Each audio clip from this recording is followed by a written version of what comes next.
ನಮಸ್ಕಾರ. ಸುವರ್ಣ ನ್ಯೂಸ್ 24/7 ಈ ವಿಶೇಷ ಕಾರ್ಯಕ್ರಮಕ್ಕೆ ತಮಗೆಲ್ಲ ಆದರದ ಸ್ವಾಗತ. ನಾನು ರಂಗನಾಥ್ ಭಾರದ್ವಾಜ್. ಗುರುಬ್ರಹ್ಮ ಗುರುವಿಷ್ಣು ಗುರುರ್ದೇವೋ ಮಹೇಶ್ವರಃ ಗುರು ಸಾಕ್ಷಾತ್ ಪರಬ್ರಹ್ಮ ತಸ್ಮೈ ಶ್ರೀ ಗುರುವೇ ನಮಃ. ಗುರುವನ್ನ ನೆನೆಯುವಂಥ, ಅವನನ್ನ ಆರಾಧಿಸುವಂಥ ದಿನ ಇದು. ಅದೇ ವ್ಯಾಸರು ಹುಟ್ಟಿದ ದಿನ, ಅದೇ ವ್ಯಾಸ ಪೂರ್ಣಿಮಾ, ಗುರು ಪೂರ್ಣಿಮಾ.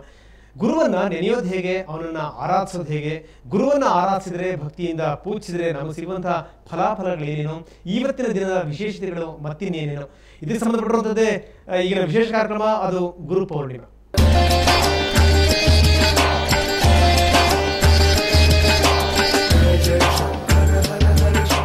ಬನ್ನಿ, ಗುರು ಪೌರ್ಣಿಮೆ ಬಗ್ಗೆ ಮಾತಾಡಲಿಕ್ಕೆ ಇವತ್ತು ನಮ್ಮ ಜೊತೆಗಿದ್ದಾರೆ ದೈವಜ್ಞ ಸೋಮಯಾಜಿಗಳು, ತಮಗೆಲ್ಲ ಚಿರಪರಿಚಿತರು, ಖ್ಯಾತ ಜ್ಯೋತಿಷಿಗಳು, ಆಧ್ಯಾತ್ಮ ಚಿಂತಕರು. ತಮಗೆ ಕಾರ್ಯಕ್ರಮಕ್ಕೆ ಸ್ವಾಗತ ಸರ್. ನಮಸ್ತೆ.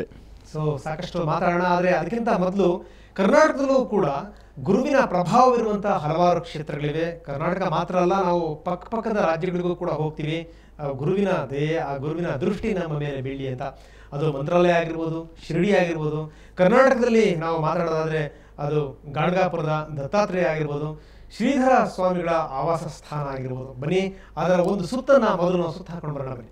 ಗುರುರ್ ಬ್ರಹ್ಮ ಗುರುರ್ ವಿಷ್ಣು ಗುರುರ್ ದೇವೋ ಮಹೇಶ್ವರಃ ಗುರುರ್ ಸಾಕ್ಷಾತ್ ಪರಬ್ರಹ್ಮ ತಸ್ಮೈ ಶ್ರೀ ಗುರುವೇ ನಮಃ. ಗುರುಪೂರ್ಣಿಮೆ ಈ ದಿನ ವೇದವ್ಯಾಸರು ಅವತರಿಸಿದ ದಿನ. ಅವರು ಕಠೋರ ತಪಸ್ಸನ್ನು ಆಚರಿಸಿದ ದಿನವೂ ಹೌದು. ವೇದವನ್ನು ಋಗ್ವೇದ, ಯಜುರ್ವೇದ, ಸಾಮವೇದ ಮತ್ತು ಅಥರ್ವಣ ವೇದಗಳನ್ನಾಗಿ ವಿಂಗಡಿಸಿದವರು ವೇದವ್ಯಾಸರು. ಮುಂದೆ ಗುರಿ ಇರಬೇಕು, ಹಿಂದೆ ಗುರು ಇರಬೇಕು ಎಂಬ ಗಾದೆ ಇದೆ. ಜ್ಞಾನ, ಉಪದೇಶ, ಅಕ್ಷರ ಕಲಿಸಿದ ಗುರುವಿಗೆ ಭಾರತೀಯ ಪರಂಪರೆಯಲ್ಲಿ ಅತ್ಯುನ್ನತ ಸ್ಥಾನವಿದೆ. ಕಲ್ಲನ್ನು ಕೊರೆದು ಸುಂದರ ಮೂರ್ತಿಯನ್ನಾಗಿ ರೂಪಿಸುವ ಗುರುವನ್ನು ನೆನೆಯುವ ವೈದಿಕ ಪರಂಪರೆಯ ಒಂದು ಆಚರಣೆಯೇ ಗುರುಪೂರ್ಣಿಮೆ. ಗುರುಪೂರ್ಣಿಮೆಯನ್ನು ದೇಶಾದ್ಯಂತ ಆಚರಿಸಲಾಗುತ್ತದೆಯಾದರೂ ದೇಶದ ಕೆಲವು ಪುಣ್ಯಕ್ಷೇತ್ರಗಳಲ್ಲಿ ಇಡೀ ದಿನ ಪೂಜೆ ಪುನಸ್ಕಾರಗಳು ಸೇರಿದಂತೆ ವಿಶೇಷ ಆಚರಣೆಗಳು ನಡೆಯುತ್ತವೆ. ಅಂತಹ ಪುಣ್ಯಕ್ಷೇತ್ರಗಳಲ್ಲಿ ಸಾಕ್ಷಾತ್ ದತ್ತಾತ್ರೇಯ ಕ್ಷೇತ್ರ ಗುಲ್ಬರ್ಗಾ ಜಿಲ್ಲೆಯ ಗಾಣಗಾಪುರ ಸಹ ಒಂದು. ಇದು ಸಾಕ್ಷಾತ್ ಭಗವಾನ್ ದತ್ತಾತ್ರೇಯನ ನೆಲೆಬೀಡು. ದತ್ತಾತ್ರೇಯನ 3ನೇ ಅವತಾರವಾದ ಶ್ರೀ ನರಸಿಂಹ ಸರಸ್ವತಿಗಳು ಇದೇ ಗಾಣಗಾಪುರದಲ್ಲಿ ನೆಲೆಸಿದ್ದರು. ಸಾಕಷ್ಟು ಪವಾಡಗಳನ್ನು ಸೃಷ್ಟಿಸಿ ಭಕ್ತರ ಮನದಲ್ಲಿ ಅಚ್ಚಳಿಯದೆ ಉಳಿದರು. ಇಂದಿಗೂ ಸಹಸ್ರಾರು ಜನರು ಭಕ್ತಿಯಿಂದ ಪೂಜಿಸುತ್ತಾರೆ. ಅವರ ಪಾದುಕೆಗಳಿಗೆ ಪೂಜೆ ಪುನಸ್ಕಾರ ಕೈಗೊಳ್ಳುತ್ತಾರೆ. ವೈದಿಕ ಪರಂಪರೆಯಲ್ಲಿ, ಈ ವೇದ ಪರಂಪರೆಯಲ್ಲಿ, ಗುರು ಶಿಷ್ಯರ ಪರಂಪರೆಯಲ್ಲಿ ಈ ಆಷಾಢ ಪೂರ್ಣಿಮಾ ಬಹಳ ಮಹತ್ವವಾದಂಥ ದಿನ. ಇದು ಈ ಪೂರ್ಣಿಮಾಕ್ಕೆ ವ್ಯಾಸ ಪೂರ್ಣಿಮಾ ಮತ್ತು ಗುರು ಪೂರ್ಣಿಮಾ ಅಂತ ಹೆಸರು. ಶಿವಮೊಗ್ಗ ಜಿಲ್ಲೆಯ ಸಾಗರ ತಾಲ್ಲೂಕಿನ ವರದಪುರದ ಶ್ರೀಧರ ಸ್ವಾಮಿಗಳ ಆಶ್ರಮ ಕೂಡ ಗುರುಮಹಿಮೆಯಿಂದ ಪ್ರಸಿದ್ಧಿ ಪಡೆದಿದೆ.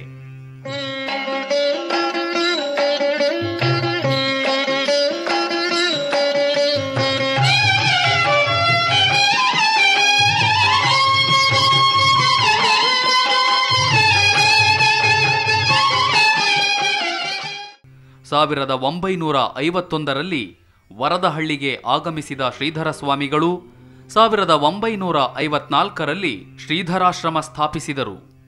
ವರದಗಿರಿಯ ಶಿಖರದಲ್ಲಿ ತಮ್ಮ ತಪಸ್ಸು ಮತ್ತು ಆಧ್ಯಾತ್ಮಿಕ ಸಾಧನೆಗಳಿಗೆ ಅನುಕೂಲವಾಗುವಂತಹ ಗುಹೆ ಮತ್ತು ಶಿಖರವನ್ನು ಸ್ವಾಮಿಗಳು ನಿರ್ಮಾಣ ಮಾಡಿಸಿದರು. ಈ ಪ್ರದೇಶದ ಜಲಕ್ಷಾಮ ನಿವಾರಣೆಗಾಗಿ ಶ್ರೀಧರ ಸ್ವಾಮಿಗಳು ಅನುಗ್ರಹಿಸಿದ್ದು ಶ್ರೀಧರ ತೀರ್ಥ. ಈ ತೀರ್ಥವನ್ನು ಭಕ್ತವೃಂದ ಗುರುಪ್ರಸಾದದಂತೆ ಮನೆಗೆ ಕೊಂಡೊಯ್ಯುವ ಪದ್ಧತಿ ನಡೆದುಕೊಂಡು ಬರುತ್ತಿದೆ. ಇಲ್ಲಿಯೇ ಶ್ರೀಧರ ಸ್ವಾಮಿಗಳ ಮಹಾ ಸಮಾಧಿ ಇದೆ. ಗುರುಪೂರ್ಣಿಮೆಯಂದು ವಿಶೇಷ ಪೂಜೆ ಪುನಸ್ಕಾರಗಳು ನಡೆಯುತ್ತವೆ.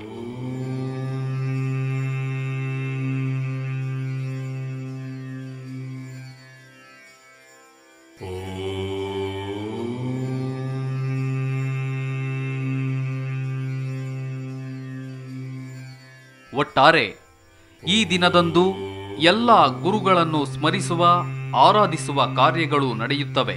ಭಕ್ತಾದಿಗಳು ಧನ್ಯತೆ ಪಡೆಯುತ್ತಾರೆ. ಬ್ಯೂರೋ ರಿಪೋರ್ಟ್, ಸುವರ್ಣ ನ್ಯೂಸ್ 24/7.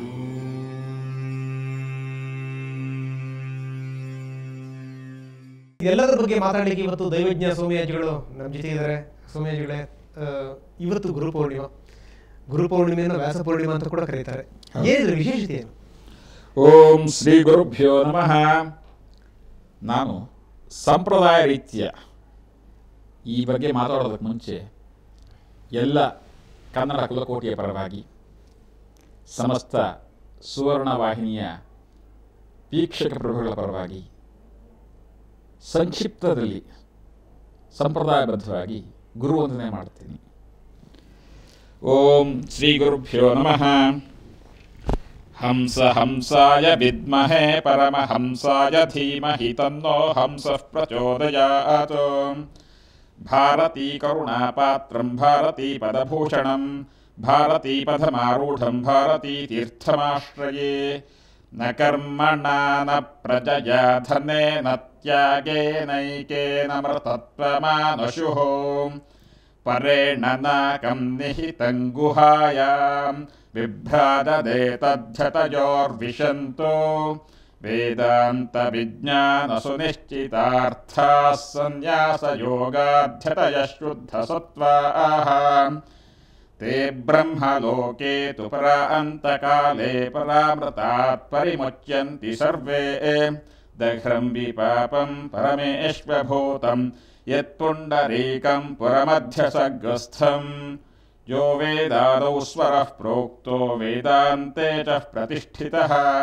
ತಸ್ಯಃ ಪ್ರಕೃತಿಲೀನಸ್ಯ ಯಃ ಪರಸ್ವ ಮಹೇಶ್ವರಃ. ಹರಿಃ ಓಂ.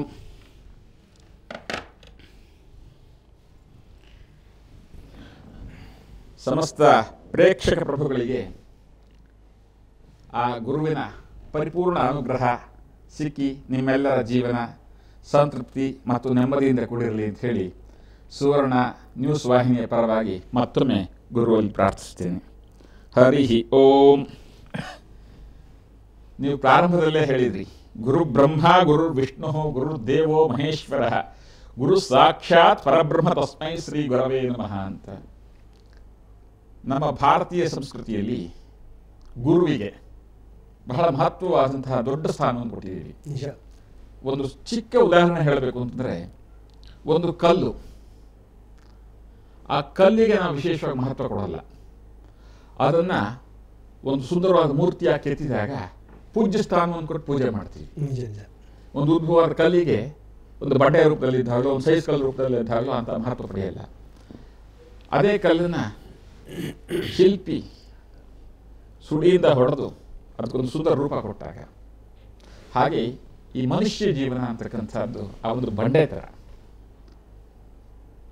ಗುರು ಶಿಕ್ಷಣ ಅಂತಕ್ಕಂತಹ ಒಂದು ಚಾಟಿಯಿಂದ, ಆ ಒಂದು ಇದರಿಂದ ನಮಗೊಂದು ಸುಂದರ ರೂಪವನ್ನು ಕೊಟ್ಟು ನಮ್ಮಲ್ಲಿ ವಿವೇಕ, ವಿಚಕ್ಷಣೆ, ಸಂಸ್ಕಾರ, ಸಂಸ್ಕೃತಿಯನ್ನು ತುಂಬತಕ್ಕಂತಹ ಮಾರ್ಗದರ್ಶನ ಮಾಡ್ತಕ್ಕಂತಹ ಮಹತ್ತರವಾದ ಪಾತ್ರ ವಹಿಸ್ತಾರೆ ಗುರು. ದಾಸರ ವಾಣಿ ಕೇಳಿರ್ಬೋದಲ್ಲ, ದೊರೆಯದನ್ನ ಮುಕುತಿ ಗುರುವಿಗೆ ಶರಣಾಗವರಿಗೆ, ಗುರುವಿನ ಗುಲಾಮನಾಗುವ ತನಕ. ಎಂಥ ಒಂದು ಅದ್ಭುತವಾದಂತಹ ಕಲ್ಪನೆ ಅದು. ನಮ್ಮಲ್ಲಿ ಅದಕ್ಕಾಗಿ ಹೇಳೋದು ಆಚಾರ್ಯ ದೇವೋಭವ. ಸುಂದರವಾದ ಕಲ್ಪನೆ. ಮಾತೃದೇವೋಭವ, ಪಿತೃದೇವೋಭವ, ಆಚಾರ್ಯ ದೇವೋಭವ ಅಂತಂದ್ರು. ಅಲ್ಲೂ ಕೂಡ ಎಷ್ಟು ತರ್ಕಬದ್ಧವಾಗಿದೆ ನೋಡಿ. ಜನನಿ ತಾನೇ ಮೊದಲ ಗುರುವು ಅಂತ ಹೇಳಿದರು.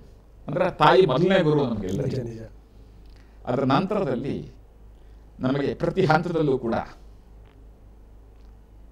ಪ್ರತಿ ಹೆಜ್ಜೆಯಲ್ಲೂ ಕೂಡ ಮಾರ್ಗದರ್ಶನ ಕೊಟ್ಟು, ತಿಳುವಳಿಕೆಯನ್ನು ಕೊಟ್ಟು, ಜ್ಞಾನವನ್ನು ಕೊಟ್ಟು, ನಿಸ್ವಾರ್ಥವಾಗಿ ಆ ಶಿಷ್ಯೇಂದ್ರ ಏಳಿಗೆಗಾಗಿ ಶ್ರಮ ಪಡ್ತಕ್ಕಂತಹ ಜೀವ ಅಂದರೆ ಗುರು. ಇವತ್ತೇನಾಗಿದೆ, ಎಲ್ಲ ಕಡೆನೂ ಗುರು ಗುರು ಅಂತ ಅದಲ್ಲ. ಗುರು ಅನ್ನೋದಕ್ಕೊಂದು ದೊಡ್ಡ, ಆ ಪದಕ್ಕೊಂದು ಅರ್ಥ ಏನಿದೆ. ಗು ಅಂತಂದ್ರೆ ಅಜ್ಞಾನ, ರು ಅಂದ್ರೆ ನಿರೋಧ. ಅಜ್ಞಾನವನ್ನ ಹೋಗಲಾಡಿಸ್ತಕ್ಕಂತಹ ಮಹಾನ್ ಚೈತನ್ಯ ವ್ಯಕ್ತಿತ್ವ. ಕೃತೇಶ ಪ್ರತಿ ಕರ್ತವ್ಯ ಮೇಷ ಧರ್ಮ ಸನಾತನ ಆದಂತಹ ದೊಡ್ಡ ಸಂಸ್ಕೃತಿ ಭಾರತೀಯ ಸಂಸ್ಕೃತಿ. ಜೀವನವೆಲ್ಲ ತ್ಯಾಗ ಮಾಡಿ ಕೇವಲ ಶಿಷ್ಯರ ಒಂದು ಶ್ರೇಯಸ್ಸಿಗೆ, ಅವರ ಅಭಿವೃದ್ಧಿಗಾಗಿ ಅವರ ಜೀವನವನ್ನೇ ತ್ಯಾಗ ಮಾಡ್ತಕ್ಕಂತಹ ಮಹಾನ್ ವ್ಯಕ್ತಿತ್ವವನ್ನು ಕೃತಜ್ಞತಾಪೂರ್ವಕವಾಗಿ ಸ್ಮರಿಸ್ತಕ್ಕಂತಹ, ಕೃತಜ್ಞತೆಯನ್ನು ಸಮರ್ಪಿಸ್ತಕ್ಕಂತಹ ಒಂದು ಶುಭ ದಿನ ಈ ಗುರುಪೂರ್ಣಿಮೆ. ವೇದಗಳನ್ನು ಪರಿಷ್ಕರಿಸಿ 4 ವಿಭಾಗಗಳನ್ನಾಗಿ ಮಾಡಿರ್ತಕ್ಕಂತಹ ಮಹಾನ್ ಚೈತನ್ಯ ಮಹರ್ಷಿ ವೇದವ್ಯಾಸರ ಜನ್ಮದಿನವೂ ಕೂಡ ಇವತ್ತೇನೆ. ಅದಕ್ಕಾಗಿ ಅವರಿಗೆ ಕರ್ಣದ್ವೈಪಾಯನ ಅನ್ನೋದ್ರಿಂದ ಬಿಟ್ಟು ವೇದವ್ಯಾಸ ಅಂತಕ್ಕಂಥ ಹೆಸರು ಬಂತು. ಆ ವೇದ ಬ್ರಹ್ಮನ ವಾಣಿಯಿಂದ ಬಂದಿರತಕ್ಕಂಥ ವೇದವನ್ನು ಪರಿಷ್ಕರಿಸಿ ಋಗ್ವೇದ, ಯಜುರ್ವೇದ, ಸಾಮವೇದ, ಅಥರ್ವಣವೇದ ಅಂತ 4 ಭಾಗಗಳನ್ನು ಮಾಡಿ ಜಗತ್ತಿಗೆ ಆ ಜ್ಞಾನ ಭಂಡಾರವನ್ನು ಪರಿಷ್ಕರಿಸಿ ದಾರಿ ಎರೆದಿರ್ತಕ್ಕಂಥ ಮಹಾನ್ ವ್ಯಕ್ತಿತ್ವ ಚೈತನ್ಯ ವೇದವ್ಯಾಸರದ್ದು.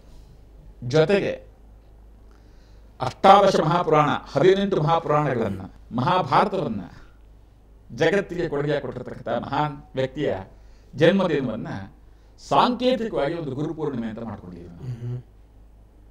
ಆದರೆ ಅವರಿಗೆ ಮಾತ್ರ ಅಂತಲ್ಲ, ಅವರನ್ನು ಸಹಿತವಾಗಿ ನಮ್ಮ ಜೀವನದಲ್ಲಿ ಹಲವಾರು ಗುರುಗಳು ಬಂದು ಹೋಗಿರ್ತಾರೆ. ಅದಲ್ಲದೆ ಆಧ್ಯಾತ್ಮಿಕ ಗುರು ಅಂತ ಕೂಡ ನಾವು ಒಬ್ಬರನ್ನ ಆಶ್ರಯಿಸಿರ್ತೀವಿ. ಈಗ ನನ್ನನ್ನು ಉದಾಹರಣೆ ಎತ್ಕೊಂಡ್ರೆ, ನಾನು ಶೃಂಗೇರಿ ಶಾರದಾ ಪೀಠದ ಭಕ್ತ. ಆ ಗುರುಗಳ ಒಂದು ಅನುಗ್ರಹ ಸದಾ ನನ್ನ ಮೇಲೆ ಇರಬೇಕು ಅಂತ ಅಪೇಕ್ಷೆ ಪಟ್ಟು, ಅದಕ್ಕಾಗಿ ಪ್ರಯತ್ನ ಪಟ್ಟು ಒಂದಿಷ್ಟು ಅವರಲ್ಲಿ ಯಶಸ್ವಿ ಆಗಿರ್ತಕ್ಕಂಥವನು ನಾನು. ಅದೇ ಥರ ಬೇರೆ ಬೇರೆ ಸಂಪ್ರದಾಯಗಳ, ಬೇರೆ ಬೇರೆ ಜನಾಂಗದಲ್ಲಿ ಬೇರೆ ಬೇರೆ ಒಬ್ಬರನ್ನ ಗುರುಗಳು, ಆಧ್ಯಾತ್ಮಿಕ ಗುರುಗಳು ಅಂತ ಆಶ್ರಯಿಸಿರ್ತಾರೆ. ಆ ಎಲ್ಲ ಗುರುಗಳಿಗೂ ಕೂಡ ಕೃತಜ್ಞತೆಯನ್ನು ಸಮರ್ಪಣೆ ಮಾಡ್ತಕ್ಕಂಥ ವಿಧಿಪೂರ್ವಕವಾಗಿ ಈಗ ನಾನಿಲ್ಲೇನು ಮಾಡದೆ, ಇದೊಂದು ಸಾಂಕೇತಿಕವಾಗಿ ಎಲ್ಲ ಪ್ರೇಕ್ಷಕ ಪ್ರಭುಗಳ ಪರವಾಗಿ, ವಾಹಿನಿಯ ಪರವಾಗಿ ಒಂದು ಗುರುವಂದನೆ ಅಂತ ಮಾಡ್ತಾರೆ. ಆದರೆ ಆ ದಿನ ಶುಚಿರ್ಭೂತರಾಗಿ ಪ್ರಾರಂಭದಲ್ಲೇ ಬೆಳಗ್ಗೆ ಅವರ ನಿತ್ಯ ಕರ್ಮಗಳ ಮುಗಿದ ನಂತರದಲ್ಲಿ ಗುರುಗಳ ಹತ್ರ ಹೋಗಿ ಯಥಾಶಕ್ತಿ ಅವರಿಗೆ ಫಲ, ಪುಷ್ಪ, ವಸ್ತ್ರ ಕೊಟ್ಟು ಸಾಧ್ಯವಾದಷ್ಟು ಕೈಲಾದಂತಹ ಸೇವೆಯನ್ನು ಮಾಡಿ ಬರತಕ್ಕಂಥದ್ದು ಒಂದು ಸಂಕ್ಷಿಪ್ತ ನಿಯಮ. ಓಕೆ, ಅಲ್ಲ ತಾವು ಹೇಳಿದ್ರಿ ಏನು ಅಂತಂದ್ರೆ, ಈ ಗುರುಗಳು ಅನ್ನುವಂಥದ್ದು ನಮಗೆ ಕಲಿಸಿದಂಥ ಗುರು ಆಗಿರ್ಬೋದು, ನಮ್ಮ ಆಧ್ಯಾತ್ಮ ಗುರು ಆಗಿರ್ಬೋದು, ಜೊತೆಗೆ ನಾವು ಈ ಗುರುವಿನ ಅವತಾರಗಳು ಅಂತ ಕೆಲವರನ್ನು ಭಾವಿಸ್ತೀವಿ, ಅವರಾಗಿರ್ಬೋದು. ಜೊತೆಗೆ ಈ ಗುರುಗ್ರಹಕ್ಕೂ ಇದಕ್ಕೆ ಏನಾದರೂ ಸಂಬಂಧ ಇದೆಯಾ ಕೂಡ?